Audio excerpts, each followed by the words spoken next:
안녕하세요. 오늘의 사연은 어느 시어머님께서 보내주셨습니다. 며느리 중 한 분이 유독 시댁도 찾지 않고 버릇없이 굴어서 조금 골려주셨다고 하시는데요. 어떻게 며느리를 골려주셨을지 한번 읽어보겠습니다. 안녕하세요. 저는 어느덧 환갑 지나고도 5년 정도 더 지난 여자입니다. 적은 나이는 아니지만 요즘은 100세 시대라고 하니 어떻게든 젊게 살아보려고 노력하고 있어요. 제게는 아들만 셋이 있습니다. 그리고 새 며느리를 두게 되었는데요. 먼저 첫째 며느리 이야기를 하자면 전업주부입니다. 이 아이는 따로 일을 하지는 않지만 그야말로 현모양처 그 자체라고 할 만해요. 제가 처녀이던 시절에도 이 아이처럼 현모양처 스타일의 며느리 얻기는 쉽지 않았을까 싶거든요. 정말 보고 있으면 부처님을 보는 것 같아서 감히 함부로 성을 못 낼 정도로 천사 같은 며느리입니다. 종종 일을 시킬 때가 있던가 찾아오라고 하면 한 번도 싫은 소리를 한 적이 없어요.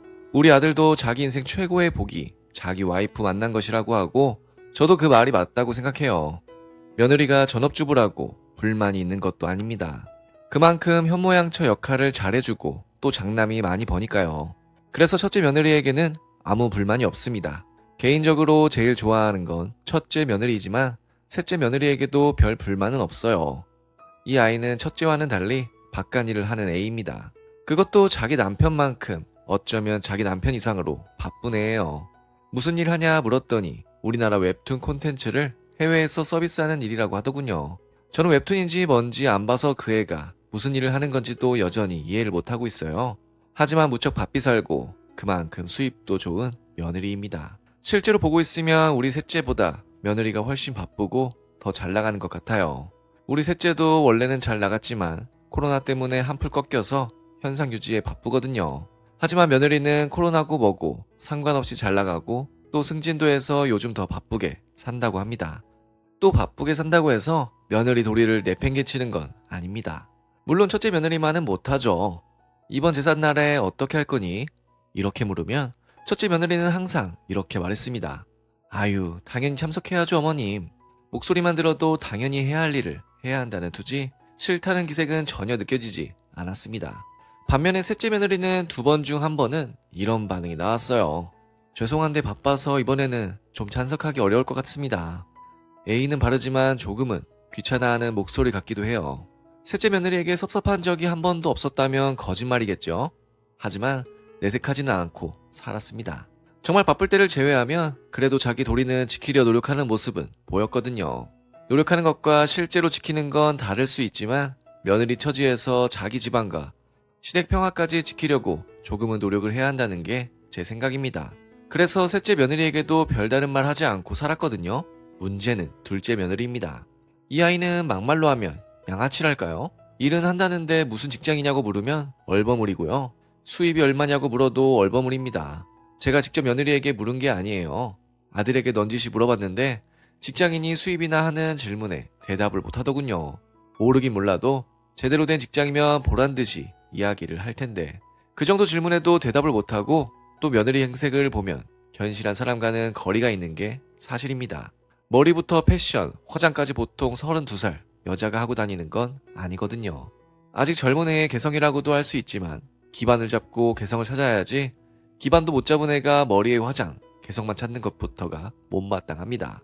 여기까지였다면 며느리 인생, 며느리가 사는 거지 제가 간섭 안 해도 무방했겠죠. 그런데 며느리는 자기 의무를 제대로 안 지키는 아이였습니다. 시댁에 정말 코빼기도 안 비치는 수준이었어요. 결혼하고 처음 몇 번은 제가 모른 척했어요. 신혼이다 바쁘다 기타 등등 사정이 있을 거로 생각했죠. 근데 다른 애들은 신혼 때일수록 시댁을 더 잘 찾더라고요. 다른 사람 말 들어봐도 그게 맞는 것 같았고요. 하지만 둘째 며느리는 신혼 때부터 시댁에 정말 코빼기도 안 비쳤습니다. 신혼생활 지나고 나이가 좀 들면 나아질 줄 알았어요. 그렇지 않더라고요. 몇 년이 지나도 여전히 시댁에 그림자도 안 비쳤습니다. 그 애가 알아서 시댁에 온 적은 한 번도 없고요. 제사도 몇 번 통틀어 딱 1번만 참석했고요. 명절 때도 제 기억이 맞는다면 2번인가 밖에 안 왔을 겁니다. 아무리 그래도 이건 너무 심한 건 아닌가요? 우리 남편이야 워낙 호인이라 애들끼리 알아서 살게 놔두라고 하지만 저는 도무지 참지를 못하겠더라고요.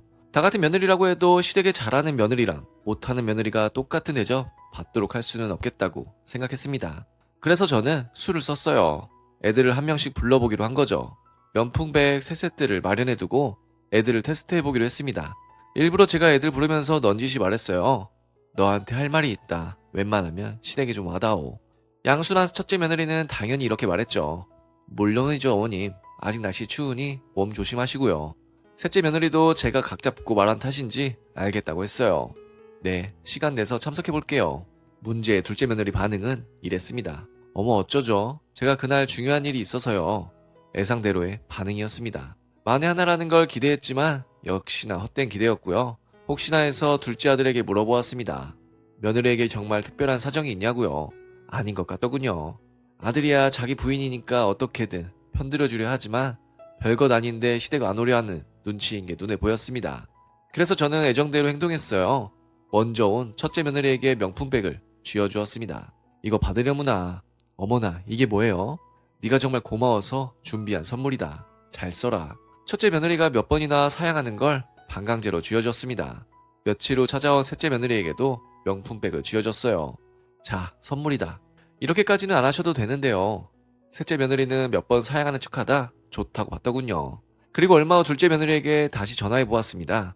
할 말이 있는데 와주겠니? 물론이죠, 어머님. 살면서 둘째 며느리한테서 그렇게 밝고 명랑하며 힘찬 목소리를 들어본 적이 없어요. 시댁 이야기만 꺼내면 다 죽어가는 척 하던 애인데요. 그게 더 괘씸했지만 어쨌든 불렀습니다. 어찌나 명품백을 기대했으면 약속 시간보다도 일찍 찾아왔더군요. 그렇게 찾아온 애한테 제가 길게 설교를 늘어놓았어요. 화를 내봤자 제 혈압만 오를 것 같아서 일부러 몇 시간에 걸쳐서 질질 끌며 며느리 된 도리에 관한 이야기를 늘어놓았습니다. 둘째 며느리가 좀이 쑤셔하는 게 눈에 보이더군요. 그러다 마침내 귀가 시간이 되었고 저는 걔한테 말했습니다. 잘 알았지? 이제 그만 가보렴. 네? 뭘 그러고 서 있어. 가보지 않고. 한참 쭈뼛거리던 애가 제게 말하더군요. 어머님, 언니랑 동생에게 뭐 주셨다고 하지 않았어요? 가방 말이니? 네. 이를 어쩌니 나도 다른 데서 받은 거거든. 가방 2개 있던 거 먼저 온 애들이 싹 가져가서 지금 남은 게 없는데. 가방이 없다고요? 그래, 그러게 지난번 불렀을 때 바로 오지 그랬니. 그랬으면 가방이 남아있었을 건데. 이런 제 말을 들은 순간 그 애의 표정은 지금까지도 또렷이 생각이 납니다. 제가 시어머니가 아니었다면 정말 한 소리 했을 것 같은 부글거리는 표정이었죠. 하지만 제 앞에서 별말 못하고 그냥 돌아가 버리더군요. 아마 그날에는 자기 남편에게 제 욕을 엄청나게 했을 겁니다. 그리고 예상대로 이후로 제겐 전화 한 통화 안 하고 있어요. 뭐 그거면 되지 않았을까요?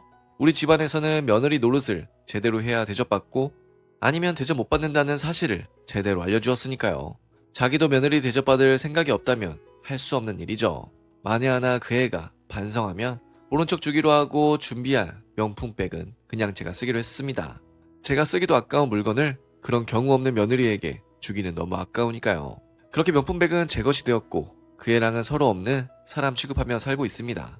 하나뿐인 며느리라면 모를까 그것도 아니니 더는 신경은 안 쓰려고요. 서로를 잘 위해주는 며느리랑 같이 행복하게 살아보렵니다. 네, 오늘의 사연은 여기까지입니다. 자기 몫을 제대로 못하는 며느리에게 한 방 먹여주셨다는 사연이셨습니다. 그런 일을 겪어도 달라진 게 없다면 말을 잘 알아듣는 며느리와 함께 살아가는 것이 해답인지도 모르겠네요. 그럼 저는 다음 사연으로 돌아올 테니 구독과 좋아요 알람 설정 부탁드려요.